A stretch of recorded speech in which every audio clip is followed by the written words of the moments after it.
If you're going to leave the room, take your body with you. This is The Career Cue, the podcast focused on helping you navigate the signals in your career to keep you growing and moving forward in business and in life. Here's today's host, Danna Redmond.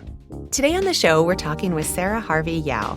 Sara is actually a return guest for us, so welcome back, Sara. Thank you. Very happy to be back. Great. So a little bit about Sara. Sara is the founder of Yao Consulting Group. She's also the author of 2 great books. One is called Drop In, Lead with Deeper Presence and Courage, and the other one, Get Present, Simple Strategies to Get Out of Your Head and Lead More Powerfully. And both of those are perfect books and perfect topics for what we're going to talk about today. So, what we're going to talk about is all around being present, and especially being present in meetings and the impact and influence that can really have in that setting. So what I'd love to start out with, Sara, is what does being present even mean? I think that gets thrown around a lot. So if you could just let us know, how do you define being present? Well, I think it might be easier to define what it isn't first, because we might all be really familiar with this. I think you probably could relate, and all of the listeners could relate to having where you're thinking about things that are not happening currently. So things that happened in the past, things that might happen in the future, worry, or sometimes when someone's talking to you but you didn't really fully hear them, and you're like, oh man, I should have, because your mind was somewhere else. Those are all signs that you're not present, and that our minds are so busy and so powerful that they can often be in what I would just call autopilot or spin mode, which we'll probably talk about more later. But this idea of when we are present, we're fully here in the moment. We're fully aware of what's happening in the room, what's happening within ourselves, including our thoughts, our emotions, our body sensations. We're connected to our heart. That feeling of being fully there. And I think most people have the experience of being present when they're on vacation. Right. If you think back to a really great vacation where you were just, you had that sense of well-being, and you were just, it felt expansive, your heart was open, and you were just like, yeah, okay. That deep feeling, you can remember probably what that feeling felt like because you were so present, because your mind wasn't somewhere else. So that's how I, at least initially, describe presence. So then why is that important in our work meetings? Why is that an important thing to think about? Oh boy.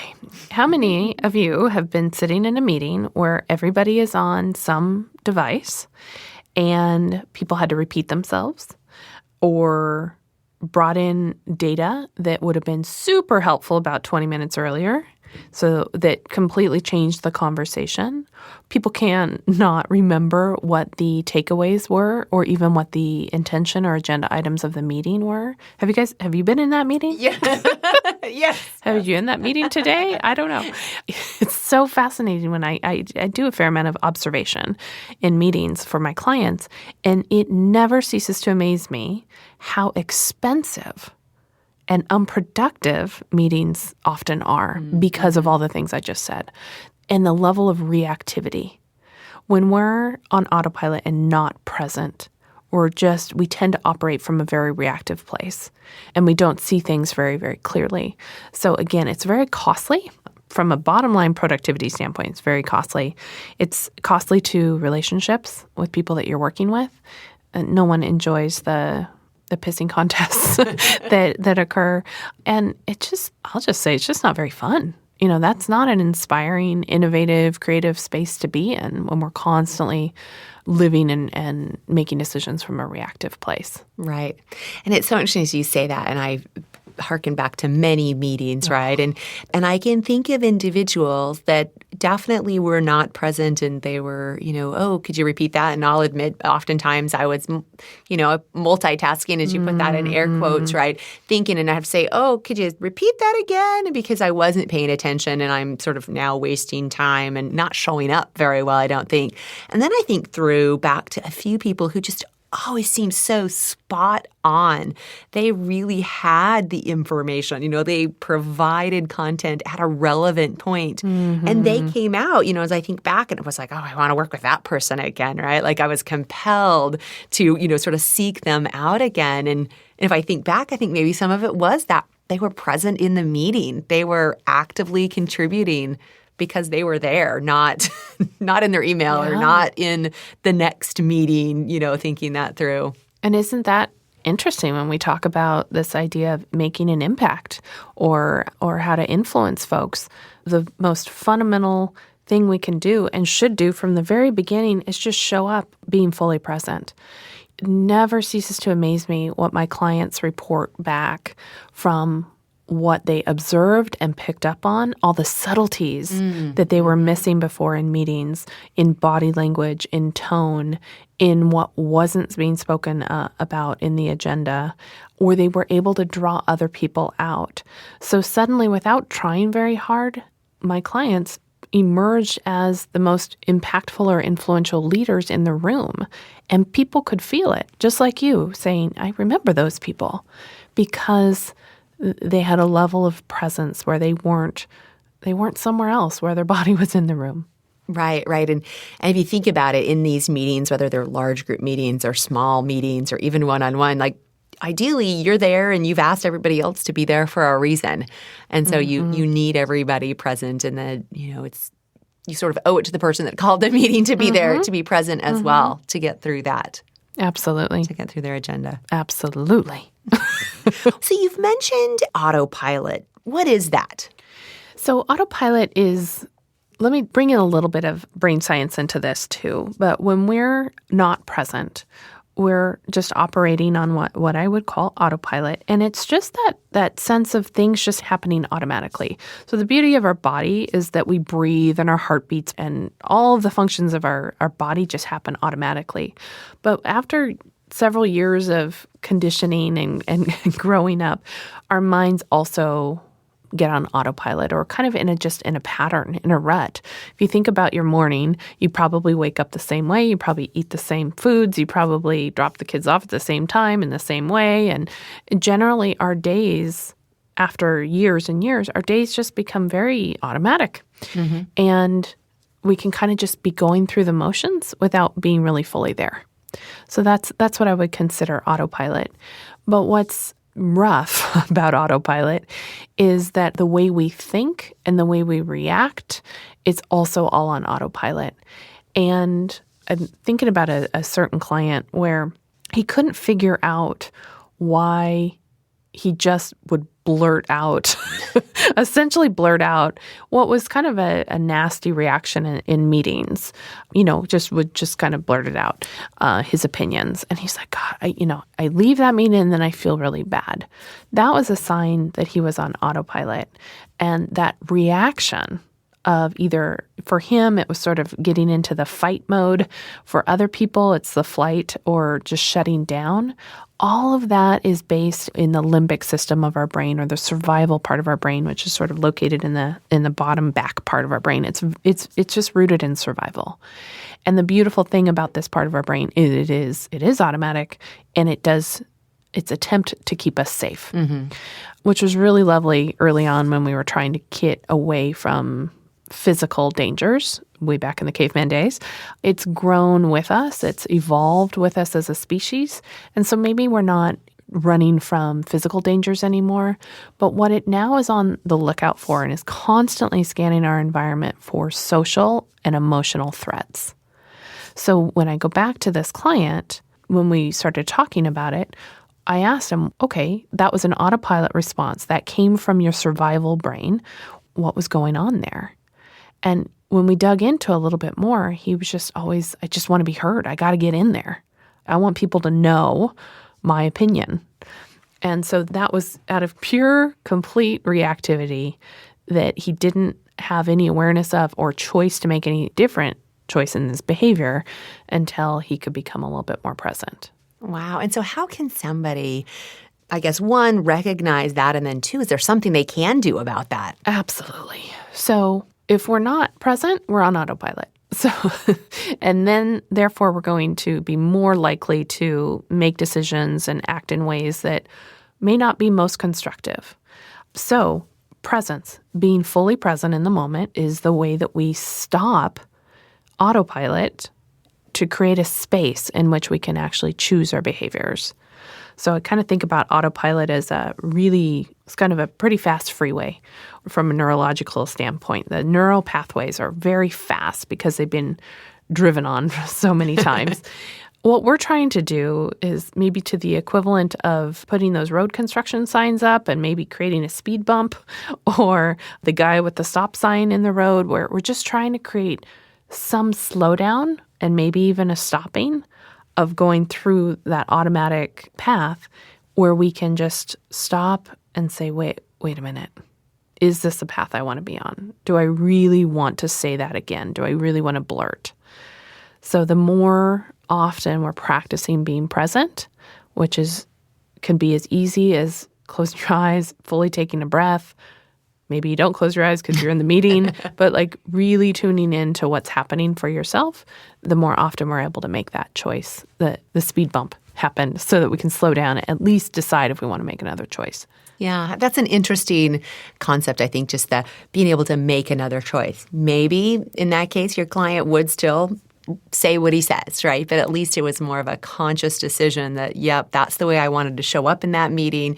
That was the right time for me. Like it's more of a decision and a specific path you wanted to take versus I just said it and I don't know why I said it. Yeah. And then possibly regret or second guessing it afterwards, right? Yeah. So I think one of those signs that you're on autopilot is when you do come away from an interaction and 20 minutes later or half an hour later, you're like, I should have said that, or, oh, that would have been such a good thing to respond to, or, wow, I wish I didn't do that. When we're on autopilot, our body has a physiological response. It's literally in the fight or flight response. And you are kind of stuck in this limbic system. It does not give you access to your frontal lobe, which is right behind your forehead, which is the executive functioning part of your brain, where is far more resourceful and sophisticated and geared towards problem solving. So when you have those moments of when you come away and you think, oh my gosh, I wish I would have done that differently, it's because it takes about 20 minutes for our system to come down off of the adrenaline rush of being in our limbic system, that fight or flight mode. It takes about 20 minutes. And then you can start thinking clearly again. That's why that idea comes to you later. It's also, I think, where they came up with the, hindsight's 20/20. I don't know that for sure, but it takes about 20 minutes for you to calm down physiologically. And then that's when you have access to your frontal lobe. Wow. And you think about that, it's in that frontal lobe where you want to be. Yeah. Because if you were going to show up in a meeting and provide value, or maybe you really are, deep in troubleshooting mode about a customer problem or a technology problem, you're invited, I guess, to that meeting as an active participant. Mm-hmm. And so you need access to that frontal lobe. So if you are back in your fight or flight mode, then you're in a world of hurt. Well, again, so going back to this idea of influence and impact, you're going to make an impact. Just which one do you want to make? Mm-hmm. Do you want to make it from this place of deep reactivity, unconscious reactivity, or do you want to have access to the most sophisticated, resourceful part of who you are? That's where your brilliance comes from, is when you're not in a reactive mode. Right. And I love that. You will have an impact in every meeting. Yes, you will. And yes, and whether it's that fight mode that you get in and people walk away going, whoa, what was going on there? Or if flight looks like people just shut down and you're like, wow, I didn't hear a peep out of them. What's going on with them? Maybe they didn't have anything to contribute, right? So everybody else starts building these stories around how you showed up in that meeting. Yeah, and one of the things I see that's most compelling when we think about being a leader is someone who's fully present, who does not have a device in front of their face, like might even have a pad of paper and a pen, whoa, old school, and is really listening. And then there's just with one question or one observation, they drop into the middle of the room. And I have seen conversations, entire strategies shift because one person was in the room and really listening and looking at all the parts and brave enough to make an observation of, hey, I'm not sure that we're all on the same page here. I'm not sure we're talking about the same thing. Or are we really listening to each other? Did we really just absorb what so-and-so just shared with us? Just one question and one observation out of a place of presence can have the biggest leadership impact and have it be relatively easy. Right. Because they were there, because it's what they observed, and then they can speak to that. And it may be that piece that nobody else saw because maybe other folks weren't present, right? But you can have that impact and that influence in that meeting. Sara, this is a great topic. I'm loving this. Let's take a quick break, and then when we come back, I want to talk about some tips that people can use to really stay present in meetings. Great. Thanks for listening. Be sure to check out the show notes at thecareerq.com, where you can also subscribe to the podcast and sign up for our newsletter. Welcome back. We're talking with Sara today about the impact and influence of being present in a meeting. So, Sara, let's talk a little bit about, how can somebody stay present in a meeting when they have emails they need to respond to, documents they need to review, other presentations they need to prepare for? Do you have any tips and tricks to help people stay present and in the moment in that meeting? Yeah, don't bring your device into the meeting. And sometimes that's very hard. And it may be the culture of the organization to always have a device handy, although I am seeing a significant trend to no devices in meetings. Yay. But that's one very easy way. I had a teacher once tell me, if you're going to leave the room, take your body with you. So if you're going to mentally leave, it's not helpful for your body to be there. If you really have emails to do, then you need to excuse yourself from the meeting. But you sitting there in a meeting thinking about all the things you have to do is actually not of service. It's not of service to the meeting that you're in and the people that you're with, and you're not actually getting anything done. And it's often just a habit that if we bring a little bit of awareness to, can actually pretty easily shift. Because when we bring our full attention to the people and the dynamics and the language and everything that's happening in the meeting, it's actually fascinating. Right. The most boring meetings are still fascinating from a human level. Even if the topic is really boring, watching the dynamics play out and seeing how people don't actually listen to each other and being the one that can bring a little bit of sanity and a little bit of clarity to the meeting is incredibly powerful. Yeah, that's so interesting that even if it's not the topic that you can contribute to, but if you can see that maybe two differing viewpoints maybe aren't that different, or two viewpoints that appear similar are very different, if you can help bring that to light just by being present and listening to that, you've, worth your weight in gold in that meeting. Absolutely. And suddenly you are not viewed as the person who is only interested in yourself, but actually really interested in contributing across the organization, which is, again, extremely valuable impact to have as a leader. Right. And I do have to say I love that thought. If you're going to leave the meeting, be sure to take your body with you. I love that. Again, that visual. I'm just like, yep, that makes sense. And I will admit, I've been in some rough meetings where I am bored out of my mind. And I sort of heard my teacher's voice in my head, and I would just excuse myself to go to use the restroom.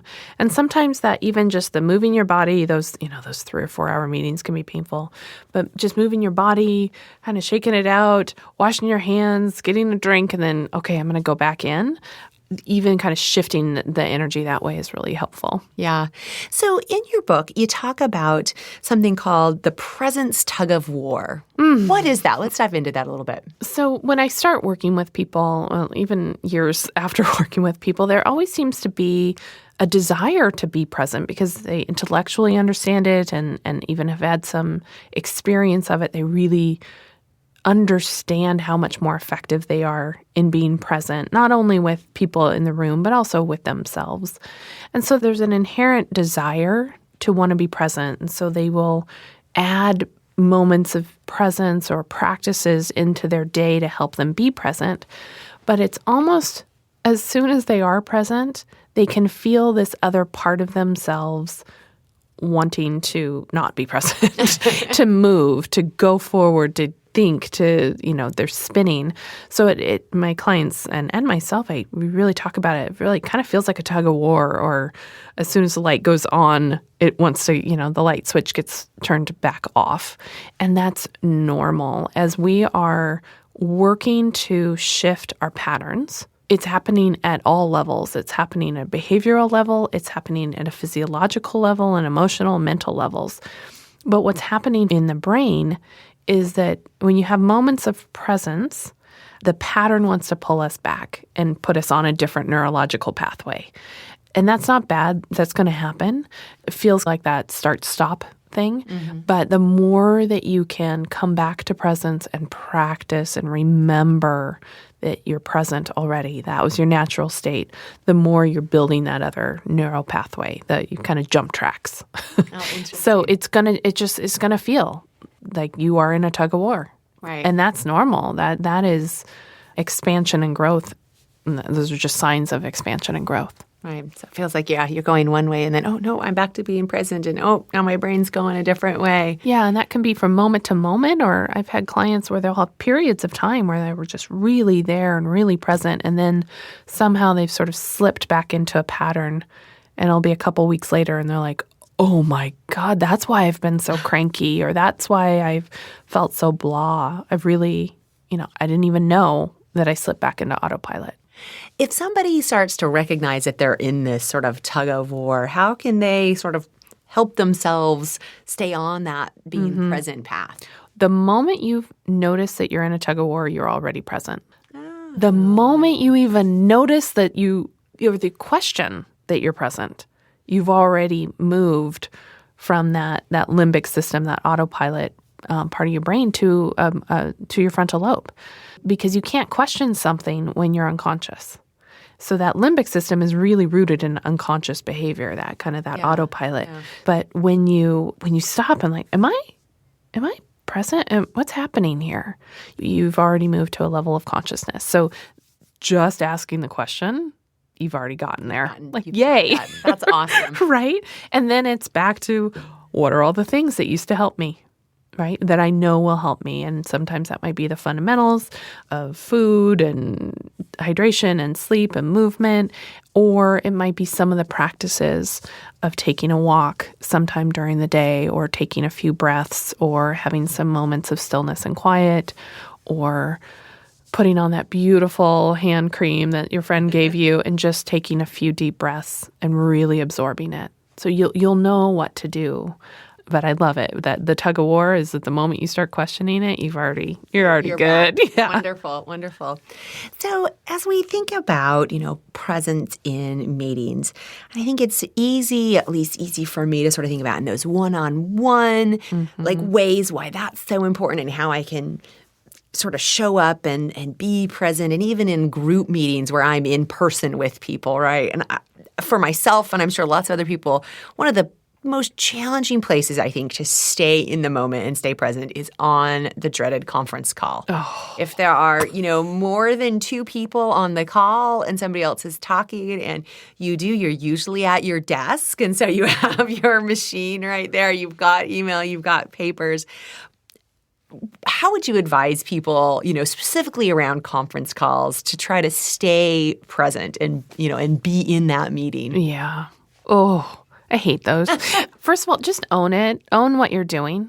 So if you are going to put yourself on mute and do emails during the meeting, this is bold and brave. Just say that's what you're going to do. Or let somebody know, hey, I'm going to be on mute.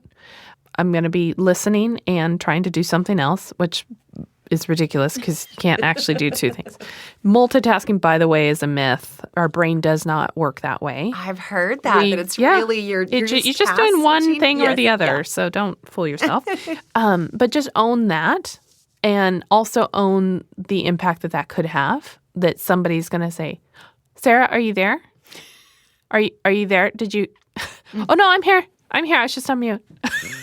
So there's a version of just owning it. Up-leveling from that is go somewhere other than your desk. If this meeting is important to you and you need to listen and you have the opportunity to create an impact and create some influence and participate in that conversation, I would highly suggest not doing it at your desk. Or if you are doing it at your desk, make any screen that you have go away. So either turn the screen completely off, maybe your monitor, put your phone in your desk, and try to at least set yourself up for success. Or if you do need to be in your office, is there another chair that you don't normally sit in? So the pattern is, right, you sit at your regular desk chair, you put your hands on the computer, and you're on autopilot. Physically moving to somewhere else in your office is a good tip, or not being in your office altogether and removing screens. And then this idea of invite yourself to make some contributions so that you keep engaged. Really listen to what people are saying. See if you can identify with who is actually speaking, and get curious about where is there something here that I can contribute, even if it's just an observation. Right. I mean, I love that, right? Like inviting yourself to contribute, like go in planning for that. Yeah. And so you have to set yourself up for success in those settings, right? Like you have to be the one to turn off your monitor or to move away from your keyboard and to not go on mute. Possibly, right? Like, that'll keep you on your toes, that's for sure. Yeah, this idea that there's a level of responsibility and accountability that you have for yourself. If making an impact and creating a positive sense of influence is something that you really desire, then there is some responsibility with it, and set yourself up for success. Yeah, and that's it. Go in with that goal of, every meeting I can have an impact, I can have an influence, and just what is that going to be? And is that going to be positive? And am I going to leave positive thoughts behind and help the meeting move forward? Yeah. Or not, right? Yeah. So, and if your hands just have to do something, I have these lavender stress balls that sometimes that's really helpful, or some sort of toy you can play with, or even, this is a little bit multitasking, but the kind of those adult coloring books that are happening now, or doodling. Those are ways to sort of keep your body moving a little bit and staying engaged. For adults, sitting and listening, you would think that was the hardest thing on the planet. So if you really do need some sort of activity, then those benign activities might be helpful. Sara, this has been so great. I mean, I think that you've given us some great, just really practical tips to think about of how to think about that next meeting and the impact and influence we want to have just by being present. And maybe being present sounds easy, or it doesn't sound easy, one or the other. It sounds simple. Yes, that's probably the right word. Simple, but maybe not always easy. Yes. And that's the fun of it. I mean, there's always room to experiment with this. And I think for the listeners, I feel pretty strongly that when you start playing with this and experimenting with presence, it's going to feel pretty good and keep drawing you back to it. Yeah, and you'll see that impact you're having in meetings, which might be that virtuous cycle or that positive cycle that you get. Absolutely. Wonderful. Well, thank you so much, Sara, for coming back in. Such a joy. I've so enjoyed this.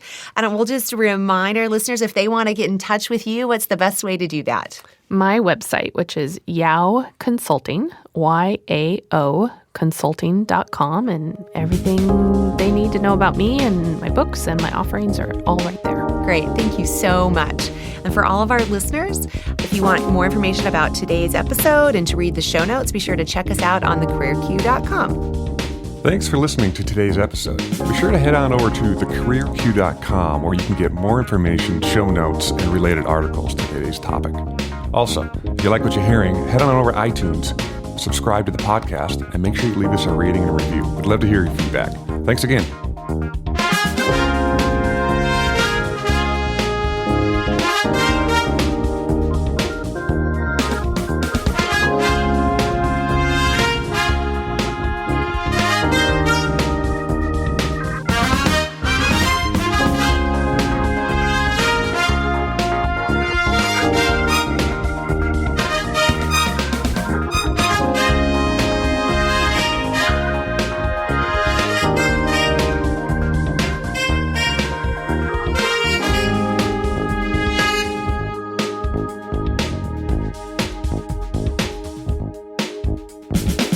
The Career Q podcast is produced by Lens Group Media and recorded at Jack Straw Cultural Center in the lovely Seattle, Washington.